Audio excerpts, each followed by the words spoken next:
Welcome to the We Founders podcast.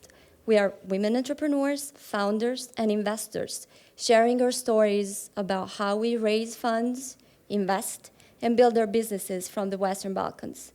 I'm your host, Gaia Montelatici, General Partner at Studio X Ventures.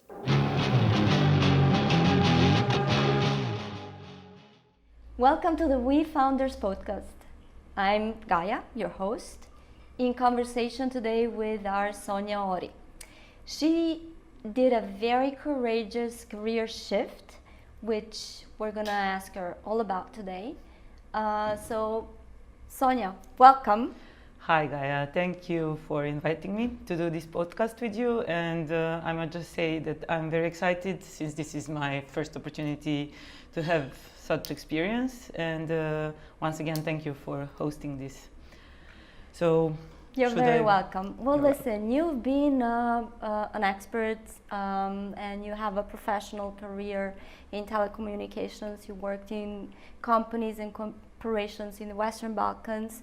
You managed teams and you are changing your gear. What's happening? Tell us a little bit more about yourself and what you're expecting from your next challenges.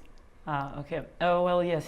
For the last 15 years, or maybe even a bit longer, I have been in various international telco companies. I have started, so my educational background is that I'm a master of telecommunications, and I had that opportunity to be part of, that my first job and role was really exciting for me since I managed to go directly into mobile networks, which was my deep wish. But so it started from Telenor. Actually, back then it was still Mobitel. And then, for 2 years, I was like all eager to be in engineer shoes, and I was doing all sorts of technical things and fixing issues and problems and being super happy about it.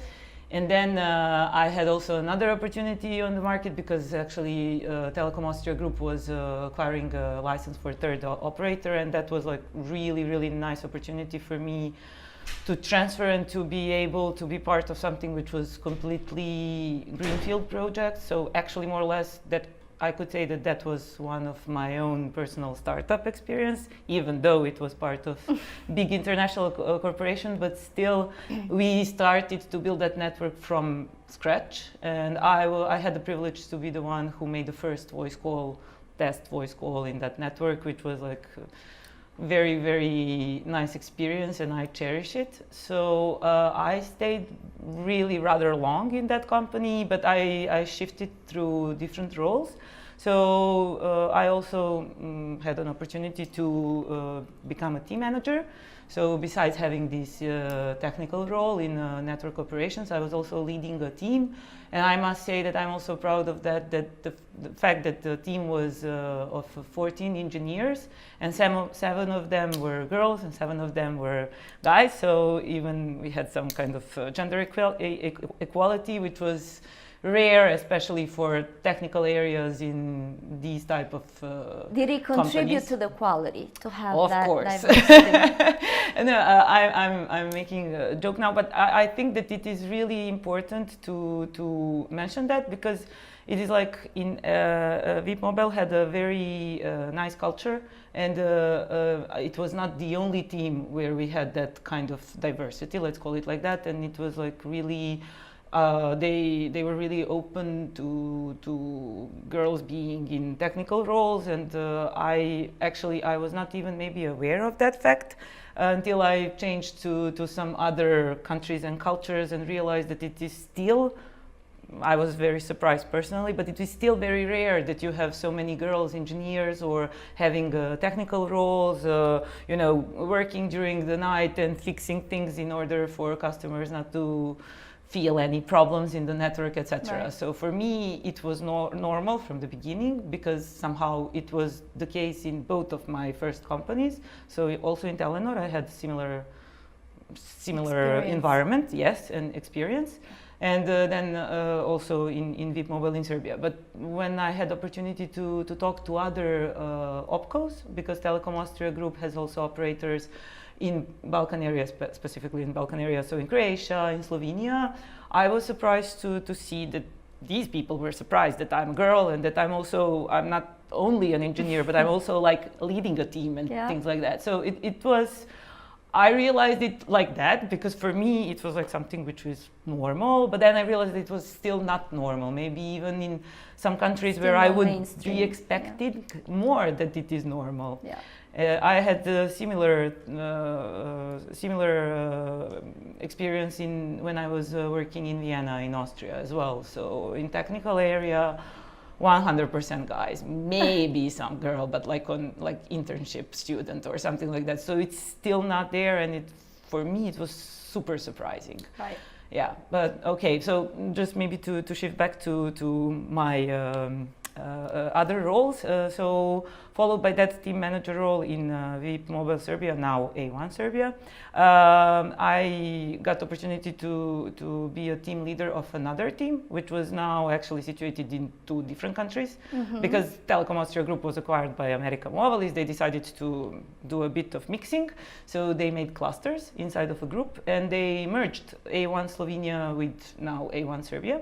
So I acquired a team which was actually made at that moment, which was responsible of quality assurance of all network services, and it was not an easy team to manage, especially because I was constantly on wheels and I had to drive from Belgrade to Ljubljana and back and forth like at least 2 times per month, and it was still a very, very good experience, and I enjoyed it a lot. But what was also very interesting is that I was managing a team. I didn't choose members of these teams, so I inherited them, but they were all guys.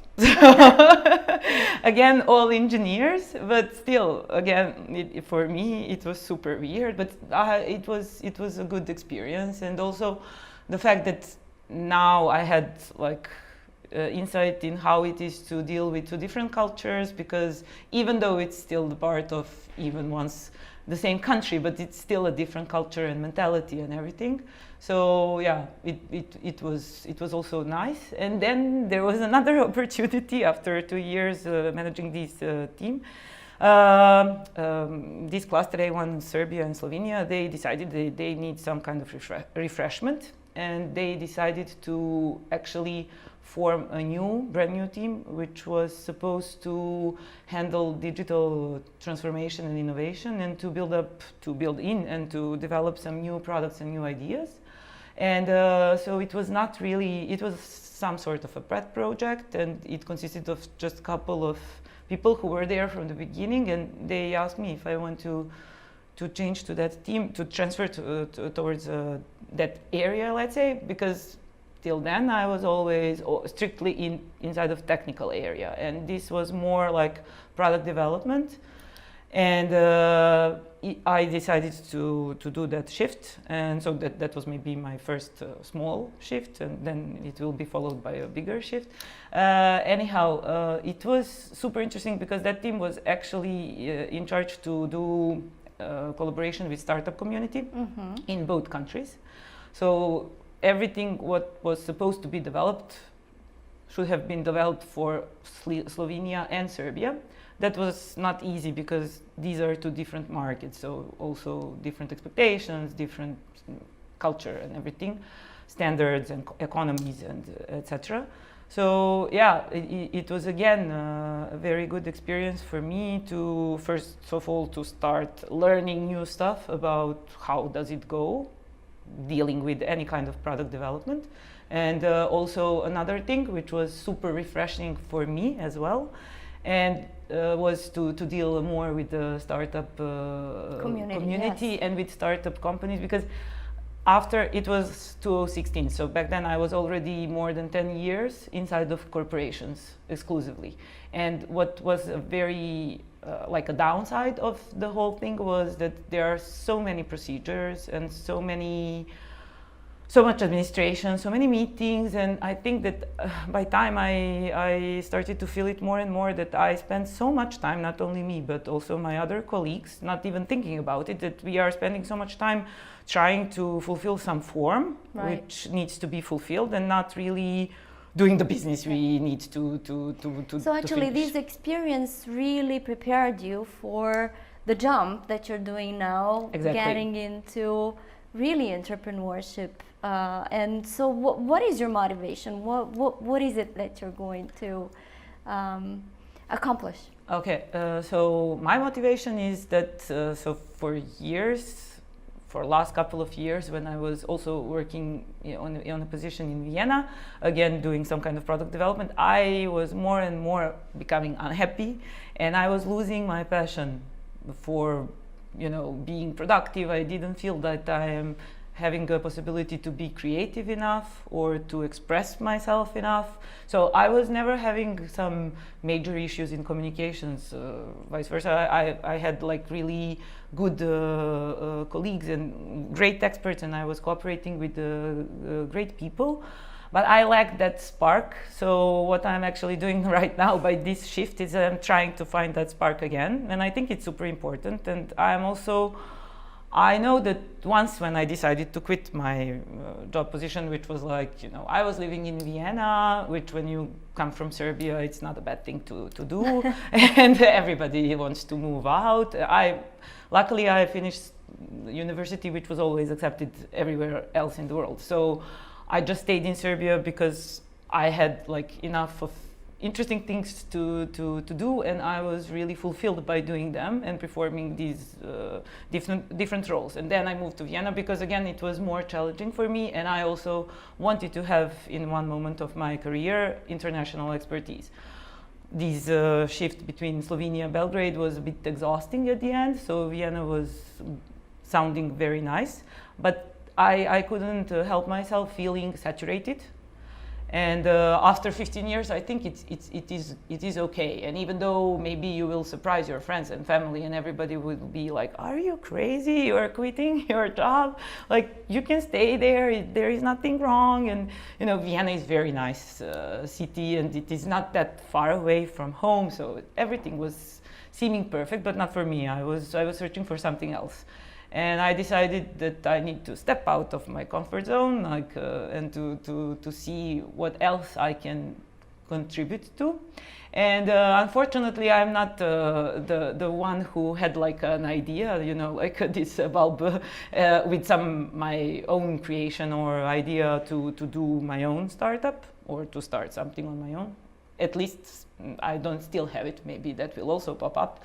So, but I realized that by having so much experience and different set of skills and really collaborating with different type of corporations and dealing with all sorts of, from organization, budgeting, to these engineering tasks and things like that, and to product development, that maybe I can actually use all that knowledge and experience in order to help some smaller companies like startup community and absolutely. Yes. So let's talk about them a little bit, right? Okay. So you've already mentioned how you worked with startups Yes. from the perspective of your company, and you were in product development. You know the ecosystem in Serbia. You are getting to know it a little bit better now that it's growing.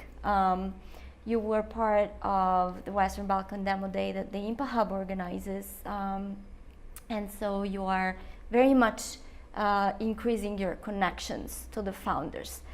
What is it that you see in terms of the challenges that the startups are addressing nowadays? Because everybody asks us, what are the emerging trends in Serbia? Are there industries that are coming up as verticals and so on and so forth, and we see different things happening. We still don't know whether that is a reflection of the pandemics, Mm-hmm. and so all of the pop-ups in that sense, or if they're really trends that can be planned out for the next 5 years and so on and so forth. From the perspective of someone who worked in, international telecommunications, what do you see? What's your take? Okay, what I hope to see is that the startup community doesn't start acting the same like corporation. Let's call them community, even though they are not. So making these 5-year plans, I think that this is exactly what they should not really do. Because if they start behaving like that, then they will actually lose their agility and ability to be more adaptable and more flexible than corporations are now. And actually, I think that's the main challenge of telco industry as such. And it has been a challenge for years now. So even though I think that it is what is the biggest problem, the way I see it, and it is my humble personal opinion of my own experience, is that they are not, so corporations, they are not willing to adapt quickly enough in order to follow the trends. And trends will change. And we are facing exactly the moment of being now, that we maybe had some idea how the world will look like 2 years ago, and then we had COVID. And then everything changed. But it's really, and I don't see that these changes are only temporary. So I think that some of them will for sure stay, and some trends appeared, like new trends. Like when I was part of jury, we all were so thrilled with this Relaxify app, because we are aware from personal point of view and also from our friends and family and everything, with that these things like self-care apps and like mental health and mindfulness and all of these things, they will expand. I mean, we had them before, but it was not really trendy. Now it will become super sexy because COVID did change our lives. There's a more urgent need. Yes, so that's why I'm talking that it is not very easy to predict what will be trends, even though I was working in telco for 15 years, and I know how they were planning these trends, and at the end they realized that they are not sexy enough, let's call it like that, and they are not quick enough to follow the market needs, and that's the main problem of them. And I think that startup community has the advantage, and I really would like it that it stays like that, so that they can shift their trends and also adapt more quickly to all the things that actually the world is bringing to us. Because what we've learned so far with COVID and everything, at least in my own personal experience, is that making plans doesn't really count anymore. And it is, I think we all learned that. And also we learned that there are like major shifts in the way the world will function, like the way working will function as such. Because when I was working in corporations, they were like, are we going to allow our employees to start working one day from home? Maybe we don't control them if they do that. Maybe they lose their productivity. And then, puff, one thing happened, and like in 1 month, the whole world started working remotely. And then they realized, okay, and it works. And it works. So that's what I mean by being able to adapt. And I think that's the crucial difference between corporation and startup. And startup will maybe, have that advantage for sure. And I think they are using it. So when I'm talking about some trends, we will see, because it is like really, it's what I realized in last, let's say, year and a half, that everything can change really, really quickly. And I think that, okay, maybe we were facing some other more local things which were influencing what will be future trends and what industries or verticals will be popular. But it was never like this. This is the first thing, at least in my opinion, that it is like really affecting the whole world. So we cannot escape it. We cannot go to another continent and do something else, because there it doesn't exist. It's just not like that. So we will see. I think it will be interesting, and it will be very, let's say, the frequency of changes will increase. So from the other end, right? We're always talking about, and we've been doing a lot of pilots and projects to bring better together the startups and the corporates, right? You were part of such initiatives in the past as well. And we know that, companies or corporations are vital for the startups because they are their customers. Mm-hmm. They are their validation in that, startup market. At the same time, it's very hard for the founders to establish the relationship in a way that it brings to them the results that are validating. Do you see something, evolving from this perspective? Do you think that even COVID can help corporations jump on those trains a little bit earlier? Do you see that they're more open, to sort of taking more risks from this perspective? What's your take on this? Well, I left corporations before COVID kicked in, so I don't really know what's now their point of view, but I certainly hope that they are going to use this possibility to shift their way of thinking. And this is what I realized when I was in these corporations' shoes and collaborating with startups and trying to make it work in a better way, let's say it like that. And I think these things didn't change much. I think that it is really, these are two different worlds and they are thinking in different way, and it is not really easy to, make them understand each other. And then, which is, by the way, one of the roles where I see myself fitting in, because I think that I could possibly try to make them understand each other and to collaborate, because so you mentioned that from startup point of view and startup community point of view and from founders point of view, this is essential, this collaboration. But it is also very essential from corporations' point of view, especially from telco industry. I can speak for telco because I was part of it. They are lacking ideas, and they are lacking ideas for so long that they are becoming just infrastructure. So they are having so much investment into building the network and expanding the capacities and, having more throughput and better quality and everything, but they are not really building their something new in point of services. And they need fresh ideas, and from that perspective, I think I was just part of one telco who did this collaboration, but I'm pretty sure that also other big players on the market are doing the same. So, but I don't know why it's like they are too afraid still. That was my impression. Okay, I really started from the beginning, so from the basic idea and forming the team who will deal with it.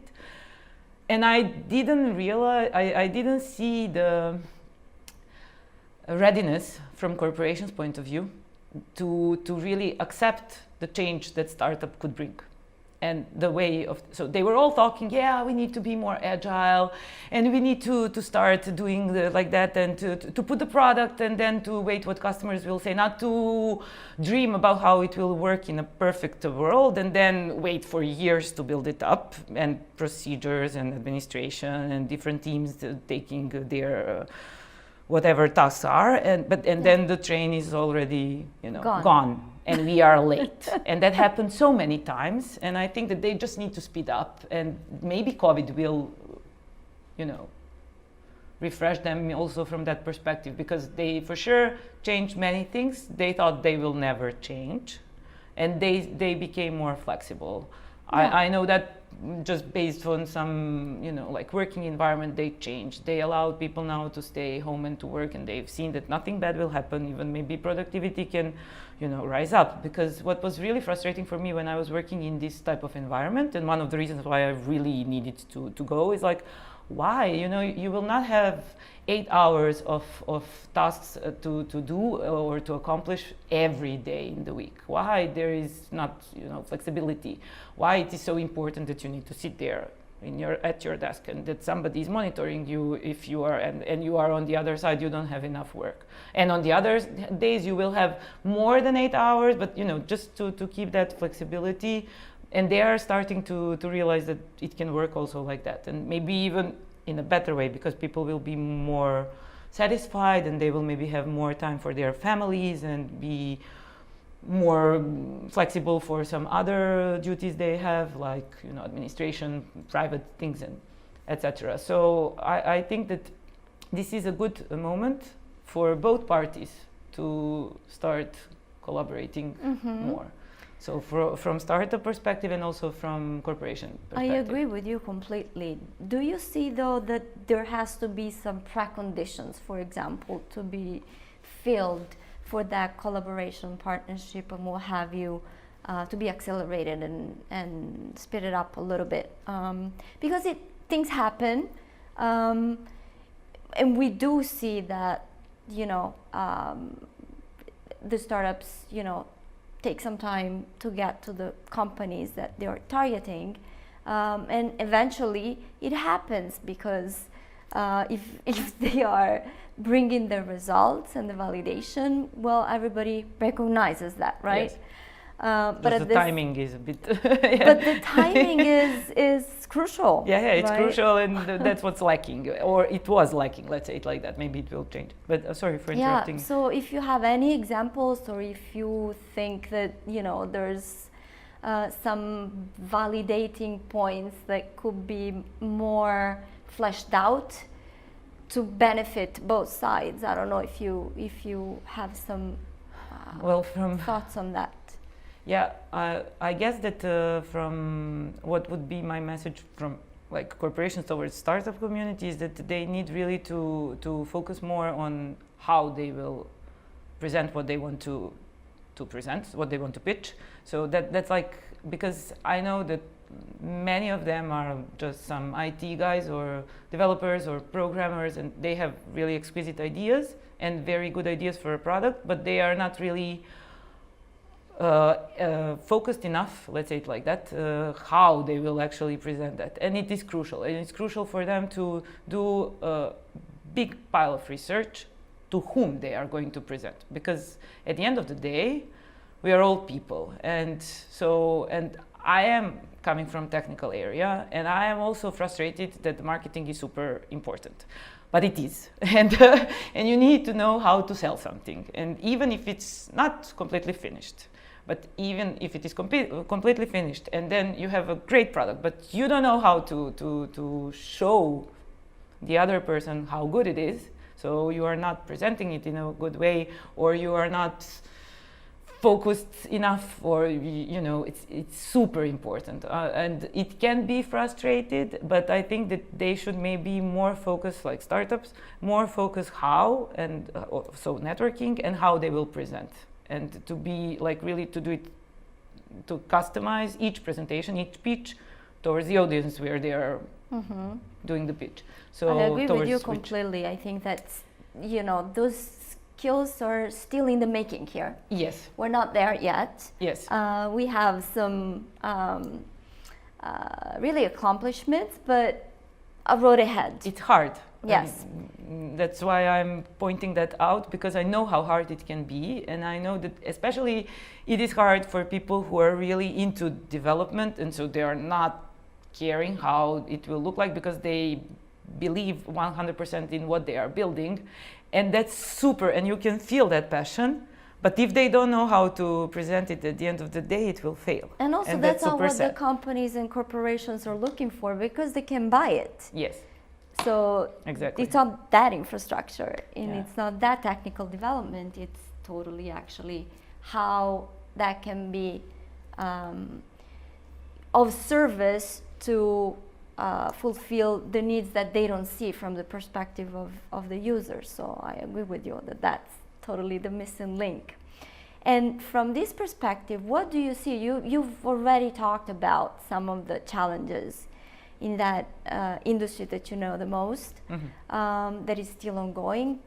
You've mentioned them, but what do you, can you elaborate a little bit more about how the startup world can really tap on those challenges to bring some better solutions, and thus better sell what they're doing? Well, first of all, like I've already mentioned, I think that startups are really needed in this type of corporations, and I'm pretty sure that it is not only for telco industry as itself, but I cannot speak for others. even though I would like to make that shift also towards others, but still, startup community can bring, let's say, fresh blood and like fresh way of thinking, and also can really show to the corporations what agility really means in terms of product development as itself. And I certainly hope that corporations will realize that on time, because it's like I don't see it like one side needs something and the other should provide. This is really it should be really true collaboration, because this side, like corporation, they are having money to invest. They are still really strong and influencing players. The industry is still not, going down the hill, but they are completely lacking innovation. And on the other hand, you have like startup community, which is all about innovation. So I don't see why it should not work, but I think there should be someone or like some people who should build that bridge between them.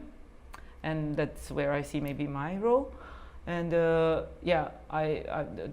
should be maybe all where I can see these challenges could be easily solved or resolved, or they could have some new products on the market really quickly if they just stop being scared from corporations' point of view. Yeah, sometimes it's like I'm honest, or stop being obsessed with so many procedures and processes and forms that need to be fulfilled before something goes on the market. So going back to you, okay. You've already, again, identified a few things you would like to work on with the startup community to make them more ready. Yeah. So tell us about what would you do to help them bridge? I think I would give them a bit more insights than I can now share on this short amount of time. Yeah, because we have 1 minute left, I think. Yes. They're like telling us. Yeah. So I think I would really like to use all of the things I've learned so far in order to help them be better presenters, to realize to make them realize how to do better customer research, because that's also maybe one of the crucial parts which some of them might be lacking, and also to focus more. That's also the thing I didn't mention so far, and it is super important, and it is also super trendy right now to be really focused on user experience and user interface, how you actually pack the product, even though maybe some things are still missing inside, but that thing, like the let's say the wrap up of the product is really good, and that you can start from that, because at the end of the day that will sell more quickly. Mm-hmm. So that should be it, and there are many other things, but we don't have enough time. Next time. Yes. Sonja. Okay, thank you. Thank you so much for you. being our guest. It was a pleasure. It's a continuous conversation, so yeah, it could be really a longer one for sure. We'll talk more, and we'll see you here mentoring the startups. So to the next time.